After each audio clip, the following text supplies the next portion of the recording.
आज हम एक बेहद तनावपूर्ण स्थिति की बात कर रहे हैं जिसने पूरी दुनिया का ध्यान खींचा है।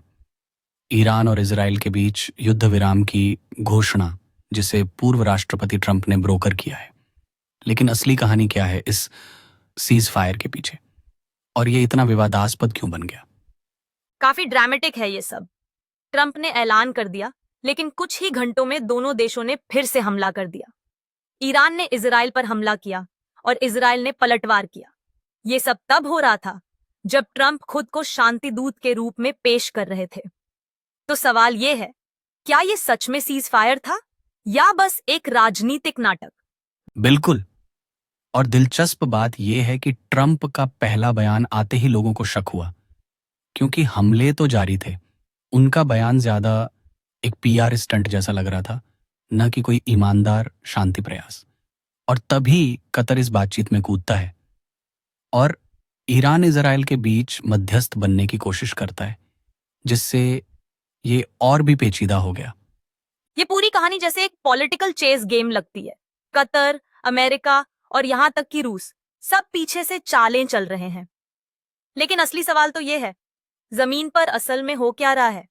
ईरान और इजराइल ट्रंप के बयानों की तरह एक दूसरे से खेल नहीं रहे। सच कहा।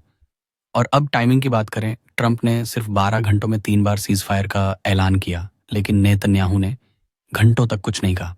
इजराइल की ये चुप्पी क्या इशारा करती है? क्या कोई और गहरी बात चल रही है इस युद्ध विराम के पीछे? शायद नेतन्याहू की राजनीतिक स्थिति ही डगमगाई हुई है।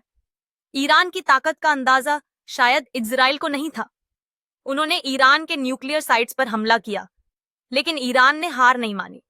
सवाल यह है, क्या ट्रंप के सीज फायर ऐलान ने नेतन्याहू की स्थिति और भी मुश्किल बना दी? ये सब बहुत गहराई से जुड़ा हुआ है।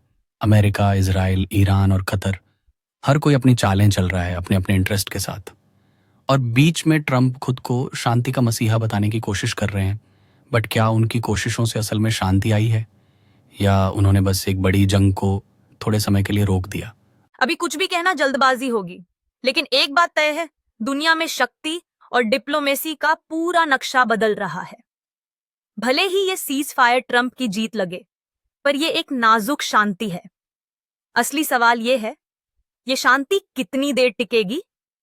बिल्कुल, एक नाजुक शांति है ये। हो सकता है इसने मिडिल ईस्ट को एक बड़ी जंग से बचा लिया हो, लेकिन ये कितनी टिकाऊ है, ये आने वाले हफ्तों में पता चलेगा।